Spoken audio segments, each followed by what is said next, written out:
안녕하세요. 기후위기 물 전문가 박재현입니다.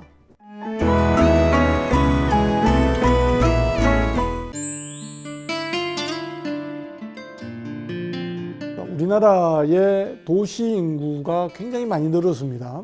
지금 이 현 상황에 있어서는 도시의 회복력을 확대시켜주는 것, 높여주는 것은 굉장히 중요한 정책이다. 도시에 많은 인구들이 모여 살고 있지 않습니까? 그래서 홍수가 났을 때에 굉장히 많은 피해를 야기할 수 있고 또 많은 인명 피해가 발생할 수 있다. 약 한 10년 정도 된 것 같은데요. 부산에 엄청난 비가 왔었습니다. 시간당 100mm 이상의 비가 부산 전역에 왔거든요. 비가 오는 순간 도로가 거의 잠겨버렸다라고 보시면 될 겁니다. 짧은 시간 내에 홍수에 바로 반응하는 것이 도시다. 이러한 부분들은 평상시에 우리가 준비하고 있지 않으면 어렵다라는 것이고, 이러한 재난이 발생했을 때에 여기에 적응하는 적응력은 결국에 회복력하고 연관이 있을 수밖에 없다라는 것이죠. 도시의 회복력, 리질리언스는 결국에 재난에 얼마만큼 잘 방어할 수 있는 능력을 가지고 있느냐. 똑같은 재난이 왔다 하더라도 시스템적으로 얼마나 빨리 회복할 수 있는 저력을 가지고 있느냐로 구분할 수 있을 것입니다. 그래서 도시의 회복력을 높여야 된다. 뿐만 아니라 농촌 지역도 마찬가지입니다. 한번 홍수가 발생하고 나면 그 지역이 다시 회복되는데 엄청난 시간이 걸리거든요. 그렇기 때문에 그러한 홍수 피해가 가능하면 발생하지 않게끔 하는 방향들을 우리가 연구해서 시스템으로 구축해 놓는 것, 이런 부분들은 굉장히 중요하다. 회복력을 강화시키기 위한 시스템은 결국에 디지털 전환에서 찾아야 된다. 디지털 영역에서 실제로 존재하고 있는 영역들을 그대로 모사를 해서 실제로 일어날 것들을 사이버상에서 예측하고 거기에서 결과를 우리가 먼저 들여다보는 거죠. 이러한 디지털 전환이라는 것은 우리의 예측 능력을 또 대응 능력을 강화시키는 부분이다라는 말씀을 드리고 싶습니다. 우리가 가지고 있는 인프라들을 어떻게 하면 최적 운영을 할 거냐, 지수의 인프라들이 가지고 있는 각각의 능력들을 어떠한 조합으로 운영을 했을 때에 가장 최고의 효율을 만들어낼 수 있을 것인가, 유추해낼 수 있는 것이 바로 디지털 전환 기술입니다. 그래서 이러한 디지털 전환 기술을 극대화시킬 필요가 있겠다. 이전에 노무현 정부 때부터 해서 계속해서 이야기됐던 것이 뭐냐면 하천에 더 많은 공간을 주자라는 거였습니다. 전문가들도 동의했던 내용들입니다. 하지만 그것이 4대강 사업으로 10걸음 이상 퇴보했다라고도 볼 수 있는데, 그 이후에 자연성 회복이라는 아젠다를 문재인 정부에서 던졌고 그 부분에 대한 전반적인 정책들을 만들어 왔습니다.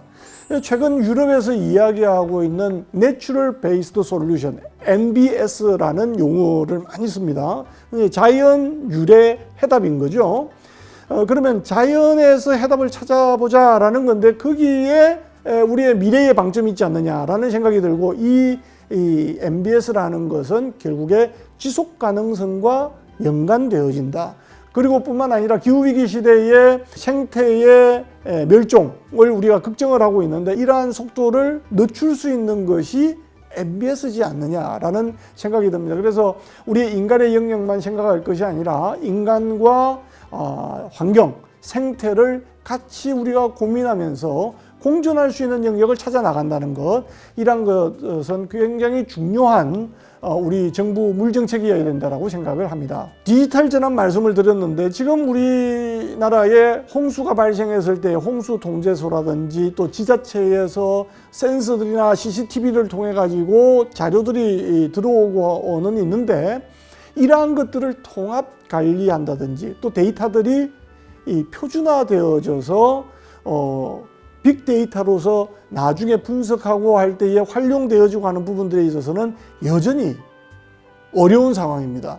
그 얘기는 뭐냐면은 각 기관별로 유지되고 있는 자료들이 일정하게 통일된 형태로 표준화된 상태로 모아지지 않고 있다는 것이죠. 그러면 이러한 것들은 결국에 우리의 미래의 역량들을 어떻게 보면 좀먹을 수 있다. 그래서 이러한 표준화 부분도 우리가 빠르게 진행을 해야 된다.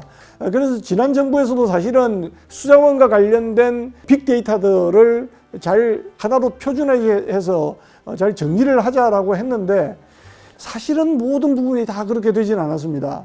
그 중에 성과라고 하면은 수도와 관련된 부분은 국가 수도정보센터를 통해 가지고 전 데이터들이 표준화되어져서 모이고 있거든요. 나중에 이 빅데이터들은 엄청나게 중요한 정보로 활용될 것으로 생각이 됩니다. AI 정수장이라는 것을 들어보셨는지 모르겠는데 이 AI 정수장이라는 것도 빅데이터들을 활용한 정수장이 AI 정수장입니다. 빅데이터들을 통해서 어떠한 상황에서 어떠한 대응을 하는 것이 가장 적절한가를 AI를 통해서 결정해 주는 것이죠. 여기에도 데이터의 표준화, 이것은 가장 기본적인 전제 조건이다, 이런 것을 말씀드릴 수 있을 것 같습니다. 기후위기 시대 때는 극한 홍수가 발생을 합니다. 도시지역에도 2022년에 강남에 홍수가 왔을 때는 일부 지역에서는 시간당 140mm의 비가 왔다고 하거든요. 엄청난 비입니다. 도시지역에 100mm 이상의 비가 왔을 경우에는 감당하기 어려운 상황이다, 그렇게 말씀드릴 수 있습니다. 시간당 80mm, 100mm, 100mm 이상 이렇게 왔을 때에 우리가 이러한 것들을 어떻게 최적 운영을 할 것인가, 구조적인 인프라, 지수 인프라들을 집어넣는 것들도 굉장히 중요하겠죠. 하지만 이러한 것들을 통합 운영 관리하는 것들도 굉장히 중요한 부분입니다. 구조적인 인프라들을 확보하는 그런 정책들도 중요한 부분이지만 이러한 것을 통합 운영하는 능력을 극대화시켜내는, 방어 능력을 극대화시켜내는 이러한 부분이 우리에게 필요하다라는 거죠. 어떻게 보면 이러한 것들도 도시가 가지고 있는 회복력의 한 부분이라고 말씀드릴 수도 있을 것 같습니다. 이러한 내용들이 우리 정책들에 필요하다라고 말씀드릴 수 있을 것 같습니다.